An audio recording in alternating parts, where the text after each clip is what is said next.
O pessoal me pediu e eu vou fazer um vídeo sobre a atual crise brasileira. Bom, qual que é a minha previsão? A previsão é que essa crise não é grave, mas ela vai ser muito longa. Vai ser longa por quê? Porque os fatores que estão por trás dela são fatores de longo prazo, não é coisa passageira. Então, primeiro a gente tem que entender como que essa crise se formou, por que que ela acontece, principalmente sobre o Brasil. Então, vamos lá, os Estados Unidos, gente, ele pegou o shale gas lá, o gás de xisto, ele está extraindo petróleo do xisto, então com isso ele abaixou o preço do petróleo do mundo. Eles aumentaram muito a produção lá. Eu vou mostrar um gráfico para vocês com o preço do shale gas, tá? Só que os termos de troca do Brasil, o preço dos produtos que o Brasil vende, estão altamente atrelados ao preço do petróleo. Por quê?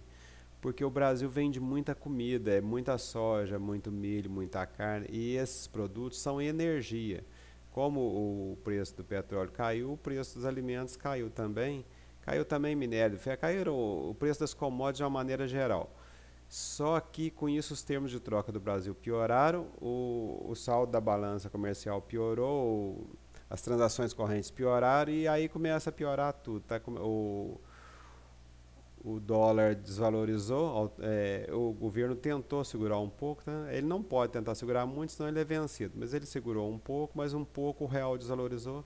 Com isso, a inflação, entendeu? O real desvaloriza, automaticamente os preços dos produtos transacionáveis ficam mais altos. Com isso vem a inflação. Para poder conter a inflação, o governo foi obrigado a segurar a economia, aumentando a taxa de juros, essas coisas. Aí o que aconteceu? Com a ausência do crescimento econômico, ele também não pôde incentivar tanto o crescimento econômico ano passado, que ele já não tinha mais tanta bala na agulha. Só que sem crescimento econômico, a arrecadação caiu. E a arrecadação caiu, os jornais já estão dando a grita, a direita já está dando a grita, o governo, principalmente porque agora já passaram as eleições, né? Até as eleições o governo segurou. Mas agora vai ter que ser um período de vacas magras, o governo vai ter que conter esses gastos, principalmente porque está no início do governo Dilma. Se ela fizer a contenção dos gastos, agora fizer um aperto, agora talvez isso surta frutos em 2018 para a eleição do Lula. Então é natural que esse finalzinho de ano e começo do ano que vem sejam períodos de ajustes, tá?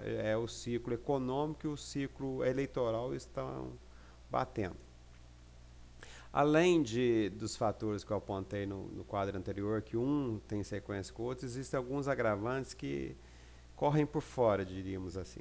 Então, a seca no Sudeste, ela está fazendo com que a produção de energia caia e que tem que usar as termoelétricas. Se não der, eu acredito que não vai ter racionamento, mas isso aí está segurando a economia como segurou em 2001, na época do Fernando Henrique Cardoso. Tá? A seca parece que é da mesma magnitude do passado. Dizem que são ciclos solares, parece que de 2001, parece que de 12 anos, 13 anos. Então, o outro erro que foi cometido, não pelo governo, eu diria, mas por todo o povo brasileiro, é que o brasileiro adora consumir, adora viajar para o exterior, adora gastar. Se a gente tivesse poupado ao invés de ter gastado e endividado, hoje nós estaríamos em situação melhor. Mas o fato é que nós consumimos e nos endividamos.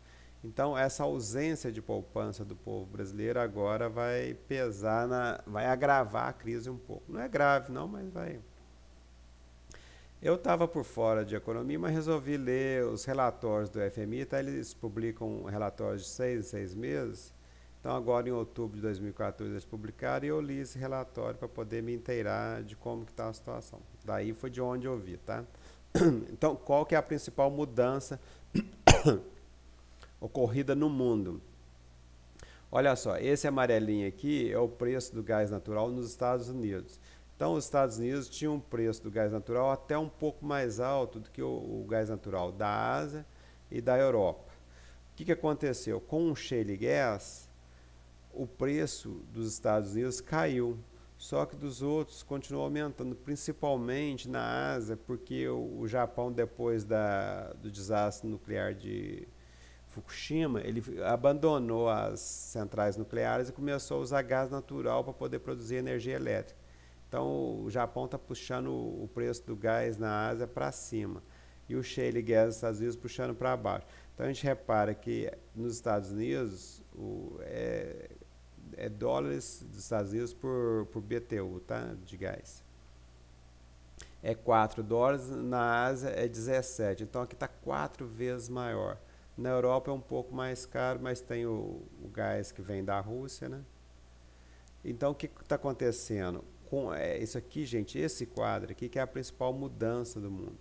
Com a queda do gás lá nos Estados Unidos, eles conseguem produzir energia a partir do gás mais barata. A indústria baseada em gás, tá?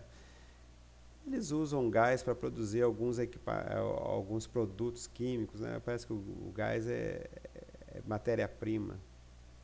Indústria, deve ser alguma indústria de transformação, né? Acho que polímeros, plásticos, essas coisas tudo usa gás natural. Então, com isso, a indústria dos Estados Unidos está se reativando porque o preço da energia elétrica caiu e porque a matéria-prima também caiu. Então, os Estados Unidos estão aumentando as exportações, diminuindo as importações, principalmente de petróleo. Com isso, a balança comercial deles está melhorando.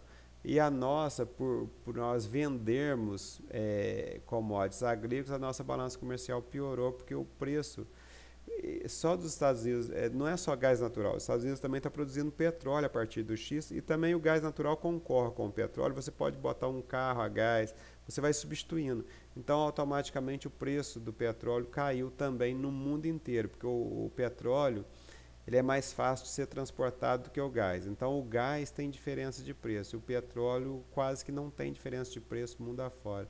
É uma commodity mundial. Então o preço do petróleo caindo, caiu também o preço das commodities agrícolas. E o preço do minério de ferro caiu porque a China também deu uma parada no crescimento dela. Então a gente repara que o Brasil veio num boom, tá? num aumento dos termos de troca até 2011, se não me engano. Aqui depois da crise econômica teve mais um boom, tá? Onde a Dilma teve aquela popularidade no início do governo dela, como se ela fosse muito boa. Aí depois os termos de troca caem, parece que ela é muito ruim. Então eu não acredito que o governo seja bom nem ruim. O problema são fatores que as pessoas não enxergam que atua. A economia faz com que o político pareça ruim ou bom. Então, como agora está caindo, a direita está metendo o pau na Dilma. Como os termos de troca caíram, olha só o dólar subiu e o real desvalorizou. Essa subida do dólar aqui, desvalorização do real, está causando inflação no Brasil. E para conter, quando o trem estava aqui, quer ver aqui do Lula? O Lula entrou aqui, ó, tá? O Lula entrou e teve uma grande valorização do real. Então ficou parecendo que o governo Lula e o início da Dilma, tá? Eram muito bons. Mas o que era? Eram os ventos soprando a favor. Agora nós vamos pegar um período de vento soprando contra, tá vendo? Então esse vento soprando contra aqui é época de crise. Aqui ó, o Fernando Henrique Cardoso promoveu o populismo cambial e ganhou a reeleição. No segundo mandato dele, ele enfrentou a desvalorização do real e por isso ele não conseguiu fazer Zé Serra. Foi onde o Lula entrou. Então são ciclos econômicos que favorecem ou prejudicam os políticos. Eu acho que não tem tanto a ver com os políticos, não. É mais são os ciclos. É claro que o Fernando Henrique Cardoso não precisava ter feito esse populismo cambial assim. Assim como o Lula também não precisava ter deixado o real valorizar tanto, né? Mas fazer o quê? Tem um gráfico interessante que é a dívida líquida do setor público. Então o pessoal fala muito da dívida do governo brasileiro, só que eles não analisam corretamente.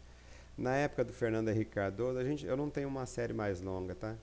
Mas aqui na época do Collor, praticamente a dívida foi paga por causa daqueles calotes que eles deram na gente, da hiperinflação. Então era o imposto inflacionário que comia o dinheiro da gente.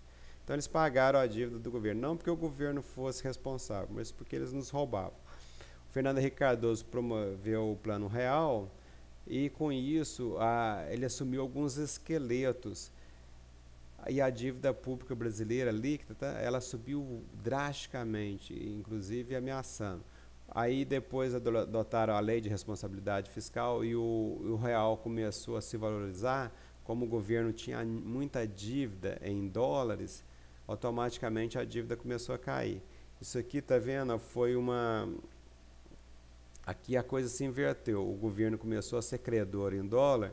Em 2008 o real desvalorizou e o governo diminuiu a dívida dele. Então nós tínhamos um seguro. Então a gente repara que praticamente a dívida vinha seguindo uma linha reta. Agora, o que aconteceu? Com a desvalorização do real, era natural que a dívida pública caísse como caiu no início de 2009, finalzinho de 2008. Só que está acontecendo o contrário. Ao invés da dívida líquida do governo cair, ela está subindo. Está subindo por quê? Porque a arrecadação caiu. Aqui, tá vendo? Isso aqui é uma pequena inversão que poderia passar desapercebida para quem não entende de economia. Essa pequena virada aqui vai causar grandes transtornos para o governo brasileiro. Essa virada aqui é uma virada que não deveria estar acontecendo, tá? Em tempos normais. E por que aquela virada está acontecendo? Está acontecendo porque o superávit primário do governo federal virou em déficit. Então, em ano de eleições, contas do governo têm pior resultado da história. Então, o governo está gastando por conta das eleições, mas a arrecadação caiu. Houve aqueles cortes tributários, houve desoneração tributária. Então, na época das vacas gordas, agora na época das vacas magras, o governo não está arrecadando. Então, com isso, ao invés de ter superávit primário no ano, nós estamos com déficit primário no ano. Isso aqui, sinceramente, faz tempo que eu não vejo. Desde que o Fernando Henrique, ali por volta de 98, adotou uma austeridade fiscal, esses déficits primários não aconteciam. Então, por conta disso, eu estou prevendo que a crise vai ser um pouco mais longa do que a gente esperava.